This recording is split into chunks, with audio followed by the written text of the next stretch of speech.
Speaker. I call James Shaw in reply. Thank you, Mr. Speaker.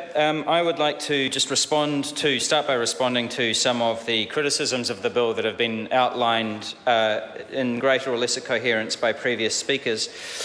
David Bennett started by saying a number of times that the Green Party was wrong about everything and that this bill requires that the Green Party decide where the super fund and the other government funds put their money. It doesn't. That's simply a lie. What it does do is it says that the... Point of order, David Bennett. Mr. Speaker, that member's doing that on purpose to use that word, and he should not be allowed to do that, and so ask him to withdraw on a point of order. Yes, the member makes the point, unparliamentary language to accuse... Sorry, I'm speaking. Yeah. Oh, do I need to stand up for the member to sit down? The member makes a valid point in his point of order. It's unparliamentary to accuse another member of lying. I'm sure the member understands that. We won't hear it again. It was a gross and intemperate error. I apologise and withdraw. So, what the bill does do, is it requires the managers of those three government funds to divest from the fossil fuel industry directly. And a number of the government speakers have said that, that we've been wrong about this. But I would just like to point out that, again, that the $100 million financial services group Storebrand have divested. That Rabobank, that rather large Dutch-based global bank, has ceased lending money to unconventional fossil fuel projects. That the Rockefeller Brothers Fund, $860 million fund, have divested.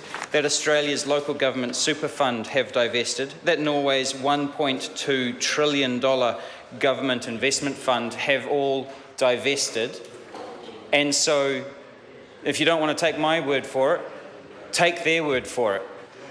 Another of the criticisms was that this, in some way, disrupts the independence of the directors of the funds. But I want to point out that we are actually already divesting from a number of categories. We don't invest anymore in tobacco, although I understand that some members of the House would be okay with it if we continued, or resumed, sorry, because we actually used to have those funds invested in tobacco, but they've actually pulled back, they've actually divested from tobacco. The New Zealand Superannuation Fund divested from tobacco. They also they're not investing in nuclear weapons, they're not investing in whale meat, they're not investing in cluster munitions, and they're not investing in companies that mine destructively.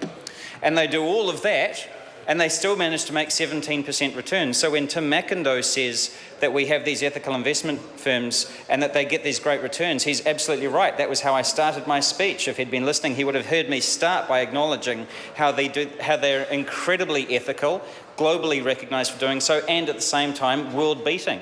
This would not affect that. This wouldn't affect it at all. And in fact, the other firms that have divested around the world actually have greater returns than the market average. So, you know, if you don't want to take it from me, you know, then just take it from those trillion-dollar funds that have already divested around the world. Now, the thing is, Mr. Speaker, there is an ethical dimension to this. The ethical dimension is that New Zealand has committed to reducing our greenhouse gas emissions by 5% below 1990 levels. And what has happened, in fact, is that our emissions have risen 23% since 1990. And in fact, in the lifetime of the current government, our emissions have increased 12.4%. They've gone up since 2008. So we have no plan. We're standing completely in variance with our own commitments. And one of the worst things that this government has done is it's played fast and loose with New Zealand's global brand over the last few years, endangering the multi-billion-dollar asset that is our clean, green brand internationally.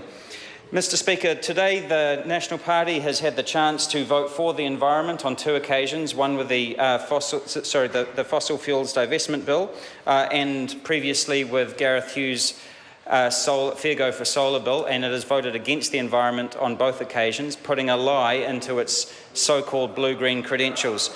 But this is what we've come to expect from this government, and so I look forward to them voting against the environment once again tonight. Thank you, Mr Speaker. Members, the question is that the motion be agreed to. Those of that opinion will say aye. Aye. To the contrary, no. No. The noes have it. Yes, the noes. The ayes have it. A party vote is called for. The clerk will conduct a party vote. New Zealand National. 59 votes opposed. New Zealand Labour. 32 votes in favour. Green Party. 14 votes in favour. New Zealand First. 12 votes opposed. Māori Party. 2 votes in favour. Act New Zealand. 1 vote opposed. United Future. 1 vote opposed.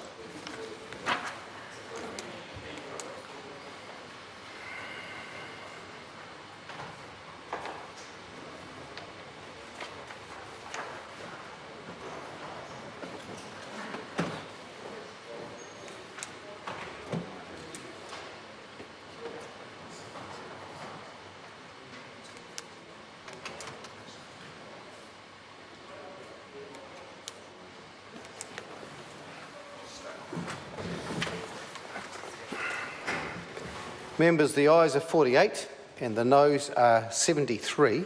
The motion is not agreed to. Call on members.